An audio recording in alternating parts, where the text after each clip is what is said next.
नमस्कार विद्यार्थी मित्रांनो, अभ्यास मित्र परिवारामध्ये तुम्हा सर्वांचं स्वागत आहे। मित्रांनो, पोलीस भरतीच्या अनुषंगाने आपण त्या ठिकाणी एक नवीन सिरीज सुरू केलेली आहे। ज्या सिरीजमध्ये आपण जे काही जीकेचे प्रश्न असतील किंवा जीएसचे काही महत्त्वाचे प्रश्न असतील, अतिसंभाव्य प्रश्न असतील, अशा प्रश्नांचा या ठिकाणी अभ्यास करत आहोत। ठीक आहे, याआधी सुद्धा आपण लेक्चर जे आहेत ते अभ्यासलेले असतील। तुमच्यापैकी जर कोणी नवीन असतील तर त्यांनी याआधीचे लेक्चर सुद्धा अभ्यासून घ्यायचे आहेत। जर तुम्ही नवीन असाल तर त्या ठिकाणी आपलं एक टेलिग्राम चॅनल सुद्धा आहे अभ्यास मित्र नावानं। त्याची लिंक या व्हिडिओच्या खाली डिस्क्रिप्शन बॉक्समध्ये दिलेली आहे। तिथून तुम्ही त्या ठिकाणी जे काही टेलिग्राम चॅनल आहे ते जॉईन करू शकता। आता बॅच आपण सुरू केलेली आहे। जे विद्यार्थी 2024 साठी पोलीस भरतीची तयारी करत आहेत अशा विद्यार्थ्यांसाठी ही बॅच आहे। फीस जर आपण बघितलं तर सध्या डिस्काउंट ऑफर सुरू आहे। 799 मध्ये त्या ठिकाणी तुम्हाला हे बॅचेस मिळून जातील। लाईव्ह लेक्चर्स असतील, टेस्ट सिरीज असेल, रेकॉर्डेड लेक्चर्स त्या ठिकाणी असतील। काही लेक्चर तुम्हाला याच्यामध्ये लाईव्ह स्वरूपाचे भेटतील। नोट्स असणार आहेत बघा। ठीक आहे, नोट्स आणि टेस्ट तुम्हाला फक्त 799 मध्ये त्या ठिकाणी या सगळ्या गोष्टी अभ्यासाला भेटणार आहेत। अभ्यास मित्र नावाचं आपलं ॲप्लिकेशन आहे, गुगल प्ले स्टोरवरून तुम्ही इन्स्टॉल करू शकता किंवा या व्हिडिओच्या खाली डिस्क्रिप्शन बॉक्समध्ये तुम्हाला याची लिंक सुद्धा भेटून जाईल। अधिक इन्फॉर्मेशनसाठी खाली कॉन्टॅक्ट नंबर सुद्धा दिलाय, त्यावर सुद्धा तुम्ही कॉल करू शकता। पहिला प्रश्न आहे आपल्या समोर, अटलांटिक महासागर पार करून भारताकडे जाण्याचा प्रयत्न करताना अमेरिका खंडाचा शोध कोणी लावला, अशा स्वरूपाचा हा प्रश्न आहे। ठीक आहे, काय विचारले आपल्याला प्रश्नामध्ये, तर अटलांटिक महासागर पार करून भारताकडे जाण्याचा प्रयत्न करताना अमेरिका खंडाचा शोध त्या ठिकाणी कोणी लावला असं विचारलेलं आहे। यस, कोणी लावला। तर बघा ऑप्शन आहेत Vasco the gamma, Columbus, Amerigo Vespucci आणि यापैकी नाही।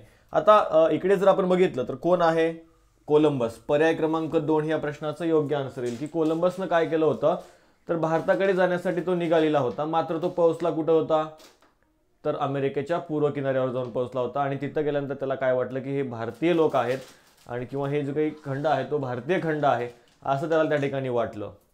मात्र मुळात तो भारत होता का तर तो भारत नव्हता। त्याला गैरसमज झाला होता, कोणाला, कोलंबसला।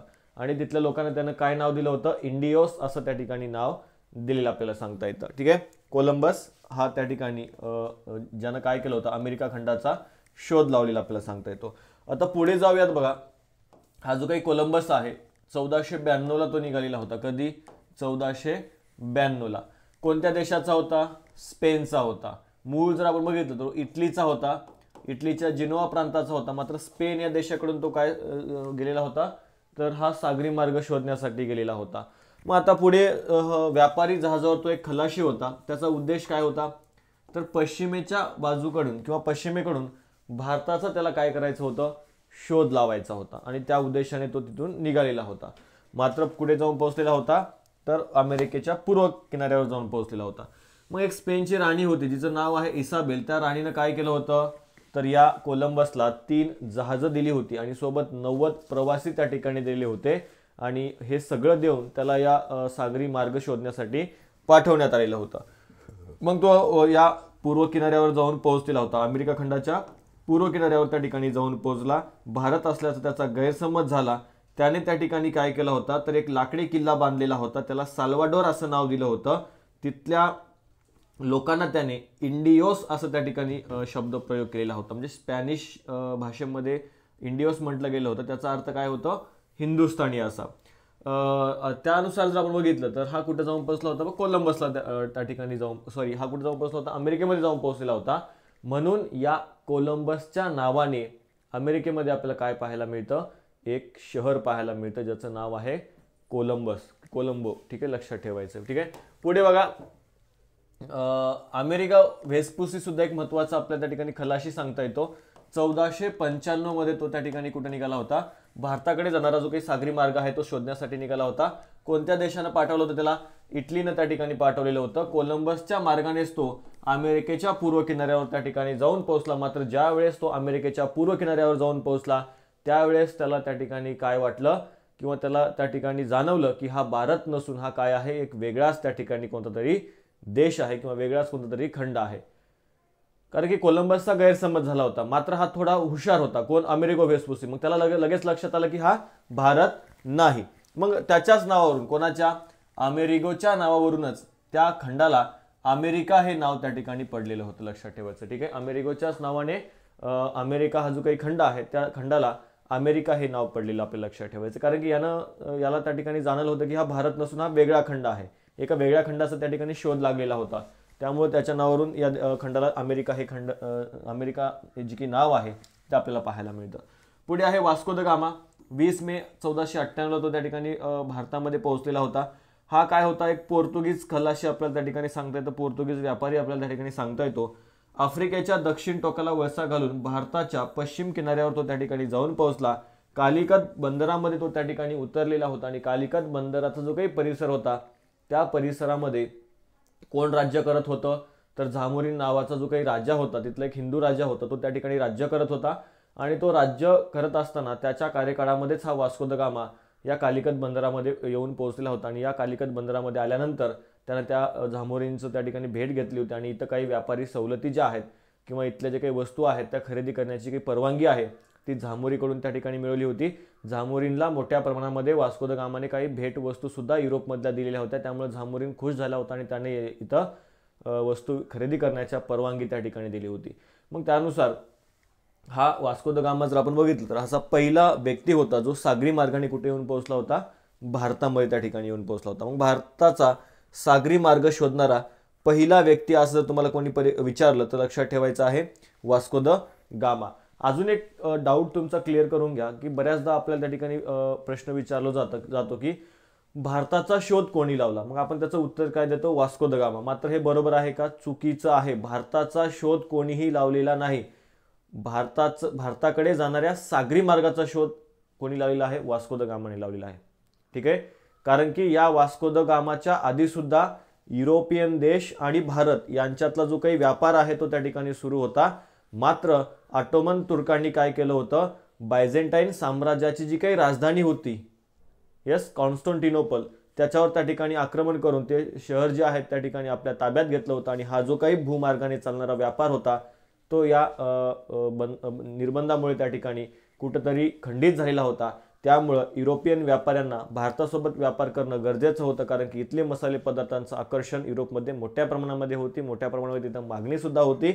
त्यामुळे त्यांनी काय केलेलं होतं, तर आता हा तर भूमार्ग बंद झाला होता, मग आता सागरी मार्गाने त्या ठिकाणी पोहोचता येतं का, यासाठी युरोपमध्ये प्रचंड स्पर्धा जी आहे ती त्या ठिकाणी लागली होती. याच्यामध्ये जर आपण बघितलं स्पेन आणि इटली हे जे काही देश आहेत, स्पेन आणि पोर्तुगाल हे जे काही देश आहेत ते याच्यामध्ये आपल्याला आघाडीवर पाहायला मिळतात.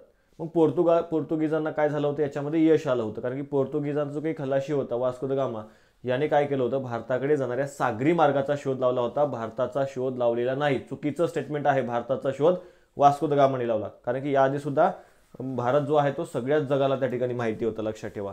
ठीक आहे, चुकीचं स्टेटमेंट या ठिकाणी आहे ते. पुढे बघा, परमहंस सभेची स्थापना कुठे झाली. ऑप्शन आहेत पुणे, मुंबई, नाशिक आणि सुरत.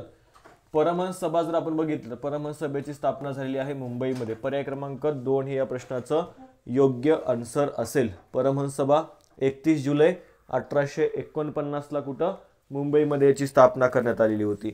आता 1844 मध्ये सुद्धा काय करण्यात आलं होतं बघा, तर मानव धर्म सभेची स्थापना करण्यात आली होती. कशाची, मानव धर्म सभेची स्थापना करण्यात आली होती. मानव धर्म सभेची स्थापना कुठे करण्यात आलेली होती, सुरत या ठिकाणी करण्यात आलेली होती. सुरत या ठिकाणी. आणि परमहंस सभेची स्थापना मात्र कुठं, मुंबईमध्ये. दोन्हीचे संस्थापक कोण आहेत, दादोबा पांडुरंग तरखडकर आहेत. आत्माराम पांडुरंग तरखडकरांची कोणती आहे, लक्षात ठेवायचं आहे, प्रार्थना समाज. प्रार्थना समाज लक्षात ठेवा, कोणाशी संबंधित आहे, आत्माराम पांडुरंग तरखडकरांशी संबंधित आहे. तर परमहंस सभा असेल किंवा मानव धर्म सभा असेल किंवा ज्ञानप्रसारक सभा असेल, या 3 ज्या काही सभा आहेत त्या कोणाशी संबंधित आहेत, दादोबा पांडुरंग तरखडकर यांच्याशी संबंधित. आणि प्रार्थना समाज फक्त आणि फक्त आत्माराम पांडुरंग तरखडकर, लक्षात ठेवा. आता शपथ काय होती, तर प्रथम अस्पृश्यता आणि जातीभेद न बाळगण्याची शपथ या ठिकाणी या परमहंस सभेमध्ये जर तुम्हाला सहभागी व्हायचं असेल, या परमहंस सभेचं जर तुम्हाला सदस्य मिळवायचं असेल तर आधी काय करावं लागायचं, तर इथं शपथ त्या ठिकाणी घ्यावी लागायची की मी अस्पृश्यता मानणार नाही, जातीभेद वगैरे त्या ठिकाणी बाळगणार नाही, अशी शपथ घेतल्यानंतरच या परमहंस सभेमधचं सदस्यत्व दिलं जायचं. प्रमुख व्यक्ती कोण होत्या, राम बाळकृष्ण जयकर, लक्ष्मण शास्त्री हळवे, भिकोबा दादा चव्हाण, हे आपल्याला या ठिकाणी काय सांगता येतात, प्रमुख व्यक्ती या परमहंस सभेमध्ये सांगता येतात. उद्दिष्ट काय होतं, तर जाती संस्था नष्ट करायच्या होत्या मूर्तिपूजेला विरोध यांचा होता, विधवा पुनर्विवाह त्या ठिकाणी झाले पाहिजेत असं यांचं मत होतं, त्याचप्रमाणे स्त्री शिक्षणाला सुद्धा यांनी काय केलं होतं, महत्त्व दिलं होतं आणि हे उद्दिष्ट डोळ्यासमोर ठेवून या परमहंस सभेची स्थापना इथं झालेली आपल्याला सांगता येते. पुढचा सुद्धा प्रश्न महत्त्वाचा आहे. नर्मदा नदीचा उगम खालीलपैकी कोणत्या राज्यात होतो? ठीक आहे, कोणती नदी आहे? नर्मदा नदी आहे. बघा ऑप्शन आहेत महाराष्ट्र, मध्य प्रदेश, छत्तीसगड आणि गुजरात. मग आता नर्मदा नदीचा उगम आपल्याला माहिती आहे बऱ्यापैकी, कोणत्या ठिकाणी? तर मध्य प्रदेश. ठीक आहे, मध्य प्रदेशमध्ये काय होतो, तर या नर्मदा नदीचा उगम त्या ठिकाणी होतो, म्हणून पर्याय क्रमांक 2 हे या प्रश्नाचं योग्य आन्सर असेल. आता नर्मदा नदीबाबत इतर जी काही महत्त्वाची इन्फॉर्मेशन आहे ती सुद्धा आपण या ठिकाणी अभ्यासूयात. आता उगम कुठं झालेला आहे, तर मध्य प्रदेशमधल्या अमरकंटक या ठिकाणी या नर्मदा नदीचा उगम आपल्याला पाहायला मिळतो. आणि भारतातील सर्वात लांब काय आहे, ही पश्चिम वाहिनी नदी आपल्याला त्या ठिकाणी सांगता येते. इतकंच नाही तर या नदीची लांबी जर आपण बघितलं तर किती आहे, 13-12 किलोमीटर. ठीक आहे, असं लक्षात ठेवू शकता. मात्र लांबी किती आहे, 1312 किलोमीटर इतकी आपल्याला या नर्मदा नदीची त्या ठिकाणी लांबी पाहायला मिळते. लक्षात ठेवा. उत्तर काय आहे याचं, मध्य प्रदेश आहे आणि मध्य प्रदेशमधल्या अमरकंटक या ठिकाणी या नर्मदा नदीचा उगम होतो. पश्चिमेकडील भारतातील सर्वात मोठी पश्चिम वाहिनी नदी त्या ठिकाणी तुम्ही हिला म्हणू शकता. एकूण लांबी आहे 1312 किलोमीटर. अजून एक विशेषता काय आहे मित्रांनो या नर्मदा नदीची, तर अतिशय खोल घळईतून त्या ठिकाणी ही नदी वाहते. ठीक आहे, जे काही ग्रँड कॅनियन वगैरे आहे बघा, जी काही घळई त्या ठिकाणी आहे तशा पद्धतीने हे काय करतं, तर ही नदी वाहते. तापी नदी असेल किंवा नर्मदा नदी असेल, ह्या दोन्ही नद्या काय करतात, तर खोल घळईतून त्या ठिकाणी वाहतात. हे लक्षात घ्यायचं आहे. आता हिच्या उपनद्यांवर एखादा प्रश्न जर आला तर लक्षात घ्या, कोलार, हिरण, शक्कर, तवा आणि बंजार हे काय आहेत, या नर्मदा नदीच्या उपनद्या आपल्याला त्या ठिकाणी सांगता येतात. भडोच जवळ अरबी समुद्रास खंबातच्या आखातात जाऊन त्या ठिकाणी ही नदी मिळते. आता या नर्मदा नदीची महाराष्ट्रातली लांबी किती आहे हे तुम्हाला कमेंटमध्ये सांगायचं आहे. ठीक आहे, नर्मदा नदी महाराष्ट्रातल्या थोड्याशा भागातून त्या ठिकाणी वाहते. मग महाराष्ट्रामध्ये किती किलोमीटर त्या ठिकाणी वाहते, तर 54 किलोमीटर वाहते. ठीक आहे, इथं ऑलरेडी दिलेलं आहे. चला, महाराष्ट्रात भिल्ल जमात खालीलपैकी कोणत्या जिल्ह्यामध्ये आढळते म्हटलेलं आहे. कोणती जमात? भिल्ल जमात. ऑप्शन आहेत नाशिक, यवतमाळ, त्याचप्रमाणे जर आपण बघितलं ठाणे आणि नांदेड. आता भिल्ल जमातीचं जो काही प्रमाण आहे ते कोणत्या ठिकाणी आपल्याला सर्वाधिक पाहायला मिळतं बघा, तर त्या ठिकाणी याचा आन्सर येईल नाशिकमध्ये. ठीक आहे, नाशिकमध्ये यांचं प्रमाण सर्वाधिक आपल्याला त्या ठिकाणी पाहायला मिळतं. त्यामुळे ऑप्शन क्रमांक 2 हे या प्रश्नाचं योग्य आन्सर असेल. ऑप्शन क्रमांक 2 नाशिक हे आन्सर लक्षात घ्यायचं आहे. पुढे जाऊयात आपण. आता महाराष्ट्रामध्ये वेगवेगळ्या जिल्ह्यामध्ये वेगवेगळ्या आदिवासी जमाती आपल्याला त्या ठिकाणी पाहायला मिळतात. मग आता इकडे सुद्धा प्रश्न विचारले गेलेत का, तर इकडे सुद्धा आपल्याला प्रश्न विचारले गेलेले आहेत. मग कोणत्या जिल्ह्यामध्ये कोणत्या आदिवासी जमाती आहेत त्या सुद्धा आपण बघूयात. ठाण्यामध्ये जर आपण बघितलं तर कातकरी आहे, कोकणा आहे, कोळी महादेव, कोळी मल्हार, वारली, ठाकर आणि दुबला या आदिवासी जमाती आपल्याला ठाण्यामध्ये त्या ठिकाणी पाहायला मिळतात. नाशिकचा जर विचार केला तर नाशिकमध्ये भिल्ल आहेत सगळ्यात जास्त, कोकणा आहेत, कोळी महादेव, ठाकर, वारली आणि कातकरी आपल्याला त्या ठिकाणी पाहायला मिळतात. यवतमाळमध्ये बघा अंध, गोंड आहे, कोलाम आहे, परदान आहे, हलबा आहे, पारधी आहेत. ह्या यवतमाळमधल्या आदिवासी जमाती आपल्याला त्या ठिकाणी सांगता येतात. त्यानंतर वर्धा जिल्ह्यामध्ये गोंड आणि परदान ही आपल्याला आदिवासी जमात पाहायला मिळते. चंद्रपूरमध्ये गोंड, हलबा, कोलाम, कंवार हे आदिवासी जमाती आहेत. नागपूरचा जर विचार केला तर गोंड आणि हलबा तिथल्या प्रमुख आदिवासी जमाती आपल्याला पाहायला मिळतात. बुलढाण्यामध्ये बघा अंधा आहे, धनवार आहे, पारधी आहे, कोळी महादेव या आदिवासी जमाती आहेत. भंडारा आणि गोंदियामध्ये सुद्धा गोंड आणि हलबा या आदिवासी जमाती आपल्याला तिथं पाहायला मिळतात. गडचिरोलीचा जर विचार केला तर गोंड, हलबा, परदान आणि कोलाम हे आदिवासी जमाती या ठिकाणी आपल्याला पाहायला मिळतात. आता यातल्या जर आपण बघितलं तर त्या ठिकाणी काही महत्त्वाच्या आहेत, जसं की इथं जर आपण बघितलं कातकरी लक्षात घ्या, त्याचप्रमाणे भिल्ल आहे. त्यानंतर जर आपण बघितलं गोंड लक्षात घ्यायचं आहे तुम्हाला, हलबा एक लक्षात ठेवायचा आहे, कोलाम एक महत्त्वाची आपल्याला त्या ठिकाणी पाहायला मिळते. तर ह्या काय आहेत, काही महत्त्वाच्या आदिवासी जमाती आहेत, त्या कोणत्या जिल्ह्यामध्ये पाहायला मिळतात हे तुम्हाला लक्षात घ्यायचं आहे. ठीक आहे, पुढे जाऊयात. पुढे बघा पुढचा प्रश्न आहे, जठर ग्रंथीद्वारे खालीलपैकी कोणते घटक स्त्रावले जातात. ठीक आहे, जी काही जठर ग्रंथी आहे त्या जठर ग्रंथीद्वारे कोणते विकर जे आहेत किंवा घटक जे आहेत ते स्त्रावले जातात. ऑप्शन आहे पेप्सिन, हायड्रोक्लोरिक आम्ल, म्युकस आणि वरीलपैकी सर्व. आता जठराचा जर विचार केला तर जठर ग्रंथी जर आपण बघितले, पचन जे काही आपली पचन संस्था आहे त्यामधले महत्त्वाचं काम जे आहे ते सगळं कशावर चालतं, विकरांवर चालतं. मग ते कोणते कोणते विकर आहेत, तर हे तिन्ही आहेत लक्षात ठेवा. जठरग्रंथीद्वारे खालील कोणते घटक स्त्रावले जातात, तर पेप्सिन, हायड्रोक्लोरिक आम्ल आणि म्युकस हे तिन्ही जे काही घटक आहेत ते कोण स्त्रावतं, जठरग्रंथी स्त्रावते. त्यामुळे वरीलपैकी सर्व पर्याय क्रमांक 4 या प्रश्नाचं काय असेल, योग्य आन्सर असेल. मग आता जठराविषयी थोडक्यात जी काही माहिती आहे ती आपण त्या ठिकाणी पाहूयात. आता जठरग्रंथी जर आपण बघितली तर त्या जठरग्रंथीचा आकारच कसा असतो, मुळातच लक्षात ठेवा, जे काही इंग्रजी लेटर आहे जे, त्या जे सारखं त्या ठिकाणी आपल्याला याचा आकार पाहायला मिळतो. मग जठराची जी काही भित्तिका आहे त्यामध्ये ज्या ग्रंथी असतात त्यांना काय म्हटलं जातं, जठरग्रंथी म्हणून त्या ठिकाणी आपण ओळखतो. जठरग्रंथी जठररस स्त्रावतात आणि यात प्रमुख 3 घटक आपल्याला त्या ठिकाणी पाहायला मिळतात. यस, मग आता कोणते 3 घटक आहेत, पेप्सिन आहे, हायड्रोक्लोरिक आम्ल आहे आणि म्युकस आहे. मग या जठराच्या जी काही भित्तिका आहे त्या भित्तिकेमध्ये जर आपण बघितलं तर नेमकं कशा पद्धतीनं हे काम चालतं ते सुद्धा आपण त्या ठिकाणी पाहूयात. ठीक आहे, ते सुद्धा आपण त्या ठिकाणी याच्यामध्ये जी काही महत्त्वाची बाब आहे ती तर समजून घेऊयात. आता जे काही पेप्सिन आहे बघा, ठीक आहे, पेप्सिन हे विकर काय करतं, तर प्रथिनांचं रूपांतर त्याच्या साध्या रूपामध्ये म्हणजेच अमिनो आम्लामध्ये त्या ठिकाणी करतं. पेप्सिन काय करतंय, प्रथिनं जे आपण घेतोय त्या प्रथिनांचं रूपांतर त्याच्या साध्या रूपात म्हणजेच अमिनो आम्लात त्या ठिकाणी करतं. मग हे रूपांतर घडून येण्यासाठी तिथं काय लागतं, एक आम्ल माध्यम लागतं, ॲसिडिक मीडियम त्या ठिकाणी लागतं, जे खूप कसं संहत असतं. ठीक आहे, संहत असलेल्या हायड्रोक्लोरिक आम्लाद्वारे त्याला त्या ठिकाणी पुरवलं जातं. म्हणजेच काय म्हटलं जातंय बघा इथं, प्रथिनाचं रूपांतर त्याच्या साध्या रूपात म्हणजेच अमिनो आम्लात करण्यासाठी एक त्या ठिकाणी काय महत्त्वाचं आहे, ॲसिडिक माध्यम महत्त्वाचं आहे. मग हे कोणाद्वारे त्या ठिकाणी पुरवलं जातं, हायड्रोक्लोरिक आम्लाद्वारे त्या ठिकाणी पुरवलं जातं. मग हे या जास्त सहत HCl मुळे जठर भित्तिकेवर धोका त्या ठिकाणी निर्माण होऊ शकतो आणि तो धोका होऊ नये म्हणून म्युकस काय करतं, तर मदत करतं, लक्षात ठेवा. ठीक आहे, म्हणजेच हे जे काही ॲसिड आहे त्या ॲसिडमुळं आपली जी काही भित्तिका आहे मधली, ठीक आहे, जी काही जठर भित्तिका आहे ती त्या ठिकाणी तिला धोका होऊ नये, कारण की जे काही ॲसिडिक असतं किंवा ते ॲसिड असतं त्यामुळं तिला धोका होऊ शकतो. मग ते तसं होऊ नये यासाठी काय केलं जातं, तर म्युकस तिथं मदत करतं आणि म्युकस त्या ठिकाणी त्या जठर भित्तिकेला काही धोका होऊ देत नाही. म्युकस म्हणजेच काय आहे, चिकट, जाड, अल्कली किंवा आम्लारी माध्यम स्त्राव आहे जो जठर भित्तिकेची संहत HCl पासून काय करत असतो, संरक्षण त्या ठिकाणी करत असतो. म्हणजे पेप्सिन, HCl आणि जर आपण बघितलं हे जे काही म्युकस आहे हे तिन्ही घटक काय आहेत, एकमेकांना मदत करणारे आहेत.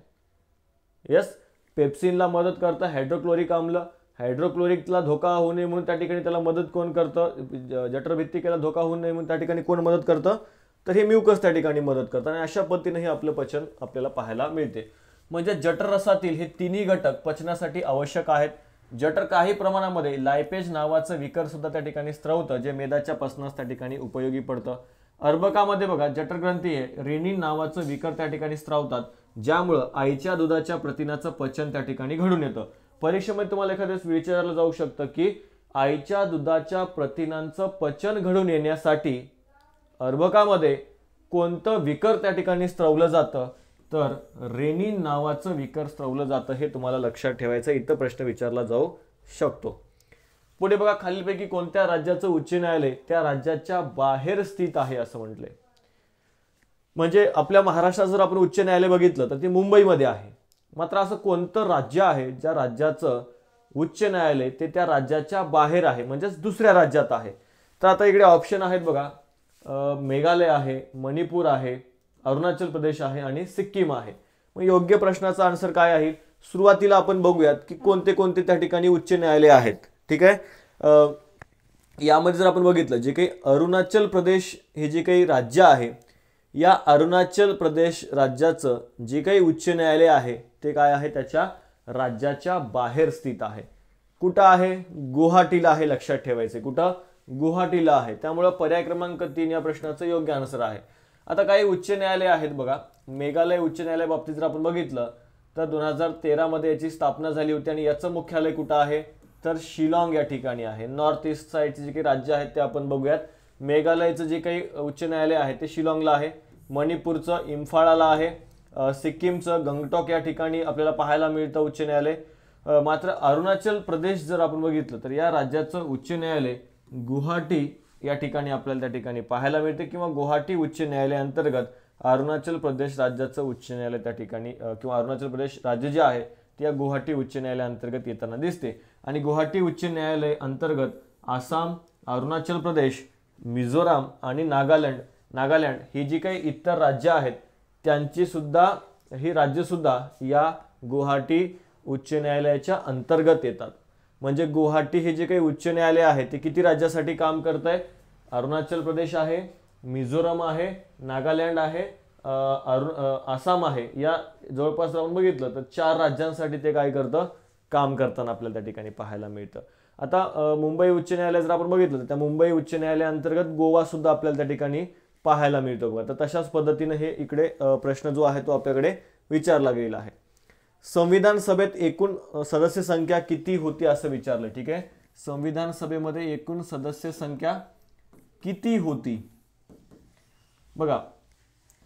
यामध्ये जर आपण बघितलं तर योग्य आन्सर काय असेल 389. पर्याय क्रमांक 4 या प्रश्नाचं योग्य आन्सर असेल. बघा, भारतीयांनी त्या ठिकाणी संविधान सभे जे आपण बघितलं तर भारतीयांना त्या ठिकाणी संविधान सभा बनवण्याचे जे काही अधिकार आहेत ते पुढच्या काळामध्ये ब्रिटिशांनी दिलेले होते. त्यासाठी अंतरिम निवडणुका झाल्या होत्या आणि संविधान सभेच्या कामकाजाला सुरुवात झाली होती. मग संविधान सभेवर किती त्या ठिकाणी सदस्य निवडून देण्यात आले होते? 389 आपल्याला त्या ठिकाणी पाहायला मिळतात. मग या 389 पैकी जर आपण बघितलं ब्रिटिश प्रांतांकडून 292 त्या ठिकाणी सदस्य देण्यात आले होते, 4 सदस्य चीफ कमिशनर प्रांतांचे होते, 93 सदस्य संस्थानिकांचे होते आणि असे मिळून एकूण किती आहेत? 389 सदस्य आपल्याला संविधान सभेमध्ये त्या ठिकाणी पाहायला मिळतात. पुढे आहे सुप्रसिद्ध रॉक गार्डन कोणत्या शहरात स्थित आहे असं विचारले आपल्याला. कोणतं गार्डन आहे? Rock garden. बघा, रॉक गार्डन जर आपण बघितलं तर कुठं आहे? चंदीगडमध्ये. ठीक आहे, ऑप्शन क्रमांक 2 या प्रश्नाचं योग्य आन्सर असेल. चंदीगड येथील रॉक गार्डन भारतामध्ये एक शिल्पकला बाग म्हणून त्या ठिकाणी एक प्रसिद्ध आहे, कारण की पूर्णपणे ते औद्योगिक आणि घरगुती कचरा असलेल्या टाकाऊ वस्तूंपासून त्या ठिकाणी बनवलेलं आहे. कोणतं? हे रॉक गार्डन. मग आता हे कोणी त्या ठिकाणी निर्माण केलं तर नेकचंद सैनी आहेत. कोण आहेत? नेकचंद सैनी यांनी काय केलं आहे? हे रॉक गार्डन त्या ठिकाणी स्थापन केलं आहे. आणि चंदीगड हे असं शहर आहे जे संपूर्ण नियोजित शहर म्हणून त्या ठिकाणी ओळखलं जातं, कारण की चंदीगड शहराची ज्यावेळेस तिथं स्थापना करण्यात आली किंवा निर्माण करण्यात आलं होतं त्यावेळेस सुनियोजित ते त्या ठिकाणी उभारण्यात आलेलं होतं. म्हणजे रस्ते, गार्डन, पाण्याची व्यवस्था या सगळ्या गोष्टींचा विचार करून ते त्या ठिकाणी पूर्वनियोजन करून त्या ठिकाणी ते शहर जे आहे ते वसवलेलं आपल्याला सांगता येतं. रॉक गार्डन, चंदीगड आणि कोण आहेत? नेकचंद सैनी. हे 3 नावं लक्षात ठेवा फक्त. बांधवगड राष्ट्रीय उद्यान कोण्या ठिकाणी स्थित आहे? कोणतं राष्ट्रीय उद्यान? बांधवगड राष्ट्रीय उद्यान कोणत्या ठिकाणी स्थित आहे? ऑप्शन काय आहेत? मध्य प्रदेश, आंध्र प्रदेश, उत्तर प्रदेश आणि तामिळनाडू. आता बांधवगड जर आपण बघितलं तर बऱ्याचदा चर्चेमध्ये राहतं, मध्य प्रदेशमध्ये त्या ठिकाणी आपल्याला पाहायला मिळतं. पर्याय क्रमांक 1 या प्रश्नाचं योग्य आन्सर असेल. आता बांधवगड राष्ट्रीय उद्यान जर आपण बघितलं तर मध्य प्रदेशमध्ये कुठं आहे तर उमरिया नावाचा जिल्हा आहे. त्या मध्य प्रदेशमधल्या उमरिया जिल्ह्यामध्ये आपल्याला हे बांधवगड राष्ट्रीय उद्यान त्या ठिकाणी पाहायला मिळते. मग 1968 मध्ये या राष्ट्रीय उद्यानाला काय मिळालेलं आहे तर राष्ट्रीय उद्यान म्हणून त्या किंवा हे जे काही वनक्षेत्र होतं त्या वनक्षेत्राला राष्ट्रीय उद्यान म्हणून त्या ठिकाणी घोषित करण्यात आलेलं होतं किंवा जाहीर करण्यात आलं होतं. कधी? 1968 मध्ये. आता एक विशेषता काय आहे बघा या बांधवगड राष्ट्रीय उद्यानाची, तर 32 पर्वतांनी ते त्या ठिकाणी काय झालेलं आहे? वेढलेलं आहे. किती पर्वतांनी? 32 पर्वतांनी त्या ठिकाणी ते वेढलेलं आपल्याला पाहायला मिळतं. वेगवेगळ्या प्रकारच्या वनस्पती आणि प्राणी त्या ठिकाणी आपल्याला पाहायला मिळते. विशेषतः नीलगाय आणि चिंकारा यासारखे प्राणी जे आहेत ते वनामध्ये आपल्याला पाहायला मिळतात. पुढे अजून एक महत्त्वाचा प्रश्न आहे की क्ष किरणाचा शोध कोणी लावला? अत्यंत महत्त्वाचा प्रश्न आहे बघा. क्ष किरणाचा शोध कोणी लावला? ऑप्शन आहेत ओरेस्टोड, आइन्स्टाईन, हेनरी बेक्वेरेल आणि रॉन्टेजन. आता या प्रश्नाचं जर आपण योग्य आन्सर बघितलं तर काय आहे? पर्याय क्रमांक 4. रॉन्टेजननं काय केलं होतं तर या क्ष किरणाचा शोध जो आहे तो लावलेला होता. आता याच्या बाबतीत जर आपण बघितलं, ठीक आहे, क्ष किरण ज्याला एक्स रे म्हणून तुम्ही त्या ठिकाणी ओळखता. आता क्ष किरणाच्या बाबतीत जर आपण बघितलं तर क्ष किरण हे जास्त वारंवारता असणारे आहेत. ठीक आहे, काय आहेत? जास्त वारंवारता असणारे आणि खूप ऊर्जा वाहणारे किरण म्हणून त्या ठिकाणी त्यांना ओळखलं जातं. क्ष किरण हे बहुतांश वस्तूंना काय करू शकतात? भेदतात आणि म्हणून याचा उपयोग वेगवेगळ्या क्षेत्रामध्ये त्या ठिकाणी आपल्याला पाहायला मिळतो. वेगवेगळ्या ठिकाणी या क्ष किरणाचा उपयोग त्या ठिकाणी करून घेतला जातो. वैद्यक शास्त्र असेल, त्याचप्रमाणे जर आपण बघितलं कारखाने असतील, यामध्ये याचा वापर जो आहे तो मोठ्या प्रमाणामध्ये आपल्याला पाहायला मिळतो. बघा, जर इलेक्ट्रॉनचा मारा ऊर्जेसहित केला तर त्या ठिकाणी काय होतात? क्ष किरण जे आहेत ते तयार होतात. म्हणजे क्ष किरण कसे तयार होत आहेत? परत एकदा बघा, जर इलेक्ट्रॉन मारा ऊर्जेसहित त्या ठिकाणी केला तर त्या ठिकाणी हे क्ष किरण जे आहेत ते तयार होतात. आणि रॉन्टेजननं काय केलं होतं? या क्ष किरणाचा शोध लावलेला होता. आता उपयोग त्या ठिकाणी आपण पाहून घेऊयात. अत्यंत महत्त्वाचे उपयोग आहेत. कधी कधी अशा उपयोगांशी संबंधित प्रश्न सुद्धा तुम्हाला परीक्षेमध्ये पाहायला मिळू शकतो. आता या क्ष किरणाचा जर आपण वैद्यकशास्त्रामध्ये उपयोग बघितला तर बहुतांश जे काही रोग आहेत त्या रोगाचं निदान करण्यासाठी, म्हणजे मानवाला नेमका कोणता रोग झालेला आहे हे तपासण्यासाठी सुद्धा या क्ष किरणांची मदत घेतली जाते. त्याचप्रमाणे जर आपण बघितलं तर क्ष किरणांचा शरीरावर मारा केल्यानंतर ते मृदू ऊती ज्या आहेत त्या मृदू ऊतींना त्या ठिकाणी भेदतात, परंतु हाडांना न भेदतात त्यांची प्रत त्या ठिकाणी तयार करतात. म्हणजेच काय? बघा, एखाद्या वेळेस ॲक्सिडेंट वगैरे झाला, पायाला वगैरे काही दुखापत झाली, तर अशा वेळी काय करतो आपण? तर त्या ठिकाणी डॉक्टरकडे जातो आणि डॉक्टर काय करतात? हाडाच्या डॉक्टरकडे गेल्यानंतर एक्सरे काढतात. एक्सरे काढणं म्हणजेच काय आहे? तर हे तुम्हाला इथे लक्षात घ्यायचं आहे की हे जे काही क्ष किरण आहे त्या क्ष किरणांचा मारा आपल्या शरीरावर केला जातो.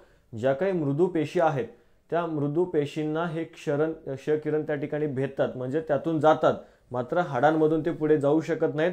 मग हाडांना ते आदळतात, परत येतात, मग त्याची तिथं काय तयार होते? प्रत तयार होते. ज्यावेळेस तुम्ही असं वर करून ते बघता त्यावेळेस तुम्हाला जे काही मध्ये दुखापत वगैरे झालेली आहे, हाड फ्रॅक्चर वगैरे झालेलं आहे, ते त्या ठिकाणी आपल्याला यावरून समजून येतं. मग हे कशामुळं? तर त्या क्ष किरणामुळं. तसेच कमी ऊर्जा असणारे क्ष किरण हे मृदू अवयवांची फिल्म तयार करण्यासाठी सुद्धा वापरतात, ज्यांना आपण एक्सरे म्हणून त्या ठिकाणी ओळखतो. तसेच काही वेळा डॉक्टर रोग्याला बेरियम सल्फेट असलेले द्रावण पिण्यास देतात, जे की क्ष किरणांना शोषून घेण्याचं काम सुद्धा करतात. आणि या पद्धतीचा वापर करून आतड्याची पाहणी सुद्धा त्या ठिकाणी केली जाते. पुढे आहे बघा, रेल्वे स्थानक असेल, बस स्थानक असेल, त्याचप्रमाणे जर आपण बघितलं विमानतळ असेल, या ठिकाणी सुद्धा आपण काय पाहायला मिळतं? तर एक सुरक्षा म्हणून त्या ठिकाणी या क्ष किरणांचा वापर केला जातो. तुम्ही जर कुठं मंदिरांमध्ये वगैरे गेला, मोठे मोठे जे काही मंदिर असतात, जसं की पुण्यात जे काही दगडूशेठ मंदिर आहे, त्या मंदिरामध्ये ज्यावेळेस आपण जातो आणि आपल्याकडे जर बॅग वगैरे असेल तर त्या मशीनमधून त्या ठिकाणी ती बॅग पाठवली जाते आणि त्या मशीनमध्ये जी आपली बॅग आहे ती बॅग न उघडता त्या मशीनमध्ये नेमक्या कोणत्या वस्तू आहेत ते त्या ठिकाणी पाहिलं जातं. मग हे कशाच्या मदतीनं? तर हे क्ष किरणाच्या मदतीने त्या ठिकाणी पाहिलं जातं. लक्षात घ्यायचं आहे. ठीक आहे, क्ष किरणांचा मारा त्याच्यावर केला जातो आणि त्यामधल्या ज्या काही वस्तू आहेत ते त्या ठिकाणी आपल्याला पाहायला मिळतात. म्हणजे सुरक्षेसाठी सुद्धा याचा वापर जो आहे तो त्या ठिकाणी करून घेताना आपल्याला पाहायला मिळते. तसे शुद्ध आणि अशुद्ध हिरे ओळखण्यासाठी सुद्धा क्ष किरणाचा जो काही वापर आहे तो इथं केला जातो. ठीक आहे, जे काही हिरे आहेत, शुद्ध अशुद्ध जे काही हिरे आहेत ते हिरे च्या संबंधित जर आपण बघितलं तर वापर अशुद्ध हिरे ओळखण्यासाठी सुद्धा काय केला जातो? या क्ष किरणाचा वापर केला जातो. पुढे जाऊयात आपण. पुढचा प्रश्न बघा, रेबीज हा रोग कशामुळे होतो? ऑप्शन आहेत प्लाझ्मोडियम, राब्दोव्हायरस, ऑरिलिया आणि फायलेरिया. आता रेबीज जर आपण बघितलं तर रेबीज होण्यामागे कोणत्या व्हायरस कारणीभूत आहे? कशामुळे त्या ठिकाणी होतो? तर राब्दो व्हायरस लक्षात ठेवायचा आहे. ठीक आहे, रेबीज कशामुळे होतो? राब्दो नावाच्या व्हायरसमुळे त्या ठिकाणी होतो. खतरनाक रोग आहे मित्रांनो, लक्षात ठेवायचा आहे. ज्यावेळेस तुमच्याकडे असणारा पाळीव प्राणी जसं की कुत्रा असेल, ससा असेल, माकड असेल, मांजर असेल, यापैकी जे काही प्राणी असतात त्या प्राण्याने जर तुम्हाला त्या ठिकाणी चावा घेतला तर अशा वेळी काय होऊ शकतं? तर तुम्हाला रेबीज होऊ शकतो. मात्र कोणताही कुत्रा चावला म्हणजे रेबीज होऊ शकतो का? तर रेबीज होऊ शकत नाही, कारण की त्या प्राण्यांमध्ये, ठीक आहे, त्या प्राण्यामध्ये सुद्धा काय असले पाहिजेत? तर रेबीजचे विषाणू जे आहेत ते त्या ठिकाणी असले पाहिजेत, तरच काय होऊ शकतं? तर त्या पुढच्या माणसाला रेबीज त्या ठिकाणी होऊ शकतो. मात्र बऱ्याचदा शक्यता असते कुत्रा असेल, ससा असेल, माकड असेल, मांजर असेल यासारखे रेबीज झालेले सस्तन प्राणी चावल्यामुळं काय होऊ शकतो आपल्याला, रेबीज त्या ठिकाणी होऊ शकतो. अवयव कोणता आहे, मध्यवर्ती चेतासंस्था, सेंट्रल नर्वस सिस्टीमवर त्या ठिकाणी डायरेक्ट काय होऊ शकतो, आघात त्या ठिकाणी होऊ शकतो. त्यामुळे मी त्याला खतरनाक म्हटलेलं आहे. कारण की अशी चेतासंस्था आहे किंवा ही जी काही मध्यवर्ती चेतासंस्था आहे, जे आपलं सगळं त्या ठिकाणी ऍक्टिव्हिटी किंवा कंट्रोल जे आहे आपल्या शरीरावर, ते त्या ठिकाणी इथं पाहायला मिळतं. मात्र ज्या वेळेस रेबीज असलेला कुत्रा जर आपल्याला त्या ठिकाणी चावला तर मग सगळा कार्यक्रम त्या ठिकाणी बिघडतो. पाण्याची भीती वाटते, ताप येतो, हातपाय सुजतात, अशक्तपणा त्या ठिकाणी जाणवायला लागतो. हे जी काही सर्व बाबी आहेत त्या आपल्याला तिथं पाहायला मिळतात. बघा तुम्ही हे पेशंट जर पाहिले असतील तर तुम्हाला ते त्या ठिकाणी कळेल की नेमकं कशा पद्धतीने त्या रुग्णाचे हाल होतात. कारण की पूर्णपणे तो माणसातच नसतो, त्याला बांधून वगैरे ठेवल्यासारखं ठेवावं लागतं. पाणी वगैरे जर पडत असेल, बाहेर पाऊस वगैरे जर पडत असेल किंवा जर आपण बघितलं पाणी वगैरे जर प्यायचं जरी असलं तरी त्या ठिकाणी त्या पाण्याची भीती वाटते. युट्यूबला वगैरे तुम्ही जर सर्च केला तर तुम्हाला त्याचे रुग्ण पाहायला मिळेल, बघून तुम्हाला त्या ठिकाणी भीती वाटेल. अशा पद्धतीने त्या ठिकाणी हे हाल होतात. बऱ्याच जण काय करतात, कुत्रा वगैरे पाळतात, मांजर पाळतात, मात्र त्यांना लस दिली जात नाही. रेबीज विरुद्ध जी काही लस आहे त्यांना टोचून घेतली जात नाही. त्यामुळं हे कधी ते प्राणी आहेत, एकतर आपण बघितलं ते प्राणी आहेत, ते कधी त्या ठिकाणी आपल्यावर अटॅक करू शकतात किंवा चावू शकतात. बऱ्याचदा होत नाही, मात्र काही बाबतीमध्ये त्या ठिकाणी होतं. चुकून आपला पाय शेपटीवर वगैरे पडतो आणि अशा वेळी ते कुत्रं काय करू शकतो, चावू शकतं, मांजर चावू शकतो. त्यामुळे काळजी घ्यायची. प्राणी जर पाळीव असतील तर त्यांना त्या ठिकाणी त्यांचं लसीकरण करून घ्यायचं आहे. मग आता उपचार काय आहे बघा. जर सगळं झालं, जर चावला तर काय, तर बघा कुत्रा चावलेल्या जागा काय करायचं आपल्याला, प्राथमिक उपचार आहे हा, साबणाने त्या ठिकाणी स्वच्छ धुवून घ्यायचंय. सगळ्यात भारी, सगळ्यात जर आपण बघितलं काही जरी तुमच्याकडे नसेल तर आधी काय करायचंय, साबणाने त्या ठिकाणी पाय धुवायचे. मग रेबीज विरोधी लस त्या ठिकाणी जाऊन हॉस्पिटलमध्ये टोचून घ्यायचे. ठीक आहे. अजून एक महत्वाची बाब काय आहे या रोगाच्या बाबतीत, तर हे लवकर लक्षात येत नाही. कुत्रा चावला, 90 ते 175 दिवस उलटून गेल्यानंतर आपल्याला त्या ठिकाणी काय जाणवतं, तर याची लक्षणं त्या ठिकाणी जाणवायला लागतात. मात्र तोपर्यंत वेळ जी आहे ती हाताबाहेर त्या ठिकाणी निघून गेलेली असते. मग हे जी काही लक्षणं आहेत ती आपल्याला त्या ठिकाणी पाहायला मिळतात. बरं करणं खूप कठीण आहे या रोगातून. ठीक आहे, बरं करणं खूप कठीण आहे, कारण की मध्यवर्ती चेतासंस्थेवर त्या ठिकाणी परिणाम आपल्याला पाहायला मिळतो. त्यामुळं लक्षात ठेवायचं, कुत्रा चावल्यापासून या रोगाची लक्षणं 90 ते 175 दिवसात दिसायला लागतात. लवकर त्या ठिकाणी होत नाही. त्यामुळं वेळीच साबणानं धुवून घ्यायचं आणि लगेच जाऊन लस टोचून घ्यायची. पुढे बघा, वार्धक्य विरोधी जीवनसत्व म्हणून खालीलपैकी कोणतं जीवनसत्व ओळखलं जातं. अ जीवनसत्व आहे, क जीवनसत्व आहे, ड जीवनसत्व आहे आणि ई जीवनसत्व आहे. आता मुळातच जर आपण बघितलं तर जीवनसत्व क जे आहे, व्हिटॅमिन सी जे आहे, ते काय आहे, वार्धक्य विरोधी जीवनसत्व म्हणून त्या ठिकाणी ओळखलं जातं. वार्धक्य विरोधी म्हणजेच काय, तर तुम्हाला म्हातारं त्या ठिकाणी होऊ देत नाही लवकर. ठीक आहे, तुम्ही जरी तुमचं वय झालं तरी तुम्हाला ते तरुण त्या ठिकाणी दिसण्यासाठी मदत करणारं कोणतं आहे, तर व्हिटॅमिन सी आहे. त्वचा जर आपण बघितलं तर त्वचेसाठी मुली असतील किंवा मुलं सुद्धा आजकाल वेगवेगळे प्रोडक्ट त्या ठिकाणी वापरतात. मात्र असं करायचं नाही. आता काय करायचं, तर जास्तीत जास्त व्हिटॅमिन सी हे जे आहे ते आपल्याला शरीरामध्ये घ्यायचं आहे. म्हणजेच जे काही लिंबूवर्गीय फळं असतील ते जर तुम्ही खाल्लं तर त्या ठिकाणी त्यातून जी काही त्वचा आहे आपली निरोगी त्वचा असते, त्याचप्रमाणे जर आपण बघितलं त्वचा चकचकीत मुलायम त्या ठिकाणी दिसण्यासाठी मदत होते. तर या बाबी महत्त्वाच्या आहेत. अ जीवनसत्व रातांधळेपणा, ड जीवनसत्व जर आपण बघितलं तर ते महत्त्वाचं आहे. सूर्यकिरणाच्या मदतीने त्या ठिकाणी ते आपल्याला मिळू शकते. कोणतीही पालेभाज्या असतील किंवा शरीरामध्ये ते तयार होऊ शकत नाही. ठीक आहे, सूर्याची किरणं ज्यावेळेस आपल्या शरीरावर पडतात, त्वचेवर पडतात, त्यातून पुढे हे ड जीवनसत्व निर्माण व्हायला तयार होते. ठीक आहे, हाडांसाठी वगैरे त्या ठिकाणी हे चांगलं असतं. जीवनसत्व ई जर आपण बघितलं, व्हिटॅमिन ई काय आहे, तर हे व्हिटॅमिन ई आपल्याला जे काही वांझपणा विरोधी त्या ठिकाणी जीवनसत्व म्हणून याला ओळखलं जातं. मात्र वार्धक्य विरोधी जीवनसत्व म्हणून कोणाला ओळखलं जातं, व्हिटॅमिन सी ला. बऱ्याच जणांनी त्या ठिकाणी व्हिटॅमिन ई वाटलं असेल, मात्र व्हिटॅमिन ई नाही, लक्षात ठेवा. व्हिटॅमिन ई वांझपणा विरोधी त्या ठिकाणी जीवनसत्व आपल्याला सांगता येतं. पर्याय क्रमांक 2 या प्रश्नाचं योग्य आन्सर असेल. आता व्हिटॅमिन सीच्या बाबतीत जर आपण बघितलं तर याचं रासायनिक नाव काय, असे सुद्धा प्रश्न आपल्याला परीक्षेमध्ये विचारले जातात.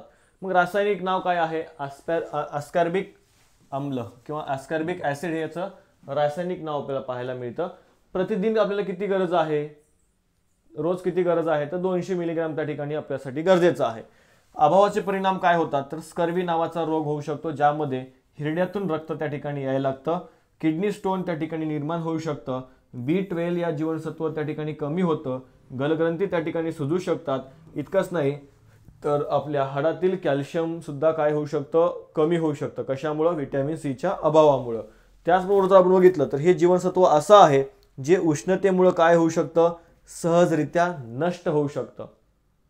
म्हणजे व्हिटॅमिन सी जर आपण बघितलं काय आहे, तर शरीरामध्ये 200 मिलीग्रामपेक्षा जास्त झालं प्रमाण, खूप संत्रे खाल्ले, खूप मोसंब्या खाल्ल्या, खूप ज्यूस पिलं, जास्त झालं तरी टेन्शन घ्यायचं नाही. ज्यावेळेस तुम्ही उन्हामध्ये वगैरे फिरता त्यावेळेस ते उष्णतेमुळे नष्ट सुद्धा त्या ठिकाणी होऊ शकतं किंवा लघवी वाटेत त्या ठिकाणी बाहेर सुद्धा जाऊ शकतं. मुख्य कार्य काय आहेत, तर रक्त गोठण्यासाठी ते महत्त्वाचं आहे, रोगांचा सामना करण्यासाठी ते महत्त्वाचं आहे. बघा इथं काय म्हटलंय, रोगांचा सामना करण्यासाठी.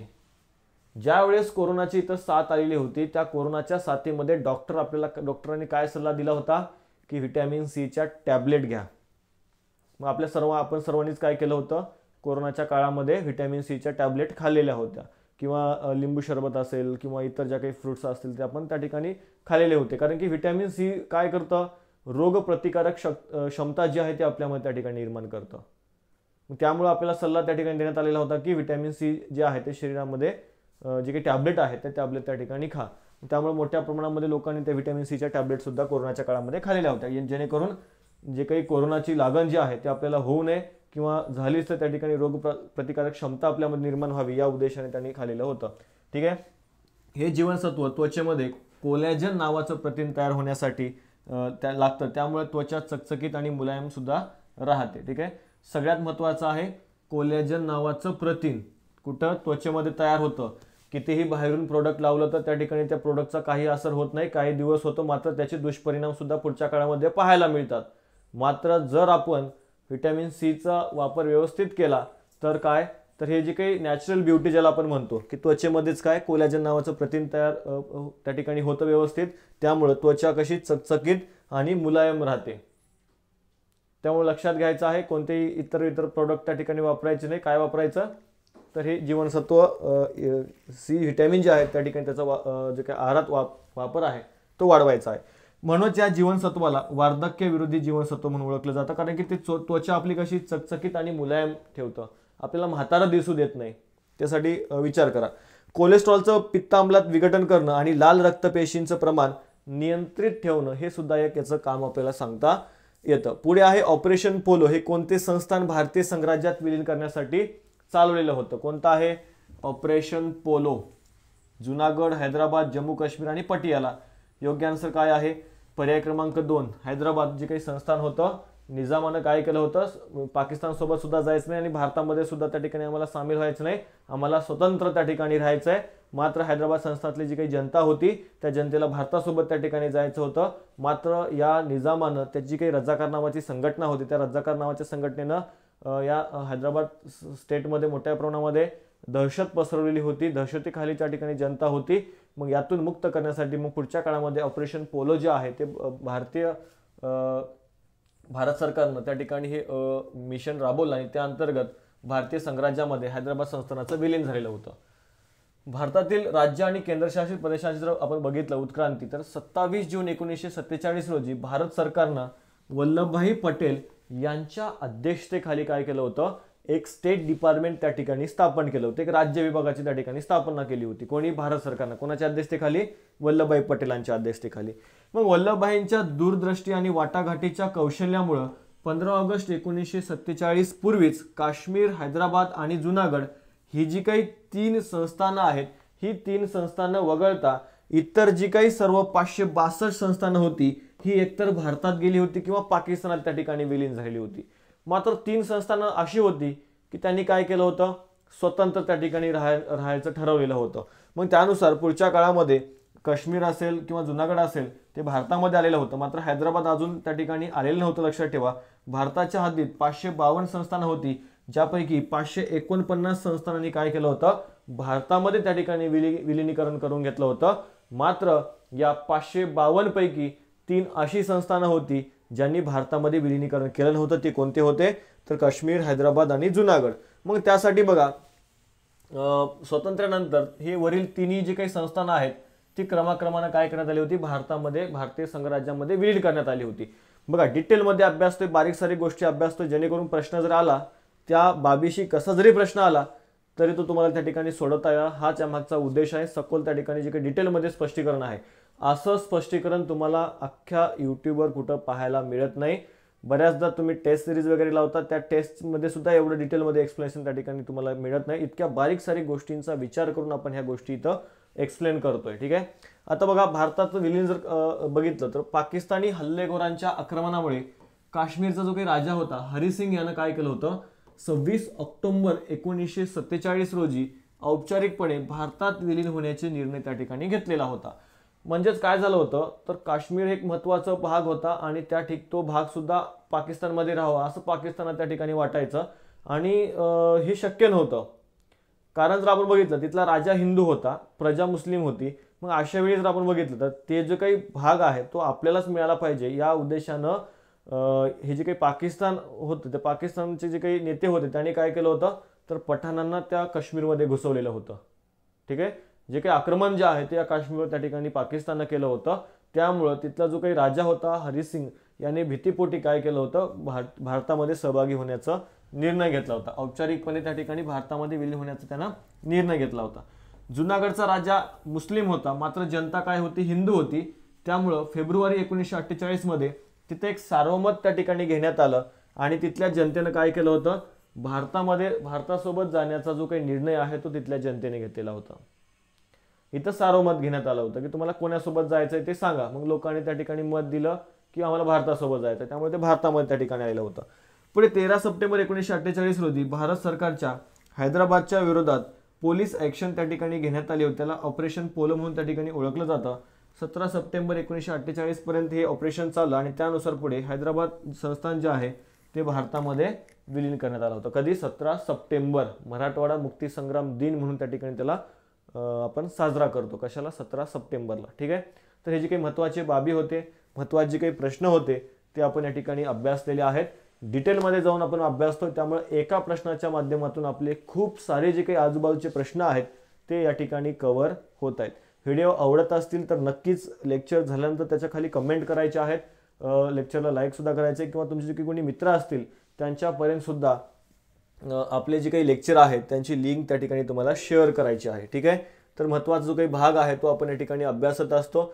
जर तुम्हाला तुमच्यापैकी कोणाला बॅच जॉईन करायचे असेल किंवा तुमच्यापैकी जे कोणी मित्र असतील त्यांना जर बॅच त्या ठिकाणी जॉईन करायची असेल तर आपला अभ्यास मित्र नावाचा ॲप्लिकेशन आहे, त्या ॲप्लिकेशनची लिंक या व्हिडिओच्या डिस्क्रिप्शन बॉक्समध्ये दिलेली आहे. तिथून तुम्ही ही बॅच जी आहे ती जॉईन करू शकता. मिशन खाकी बॅच 2024च्या अनुषंगाने फक्त 799 मध्ये रेकॉर्डेड लेक्चर्स, काही live lectures, test series plus notes हे सर्व तुम्हाला एकाच ठिकाणी भेटणार आहे. आणि जर एक्स्ट्रा इन्फॉर्मेशन हवी असेल तर खाली कॉन्टॅक्ट नंबर सुद्धा दिला आहे. हे ॲप्लिकेशन इन्स्टॉल करा, त्यावर तुम्हाला हे अभ्यासायला मिळेल. ठीक आहे. तर थांबूयात, भेटूयात नेक्स्ट लेक्चरमध्ये. उद्या आपलं लेक्चर होणार नाही आहे हे एक सुद्धा अपडेट राहू द्या, पण सोमवारी आपल्याला त्या ठिकाणी कंटिन्यू लेक्चर सुरू राहतील. ठीक आहे. तर भेटूयात नेक्स्ट लेक्चरमध्ये. Thank you so much.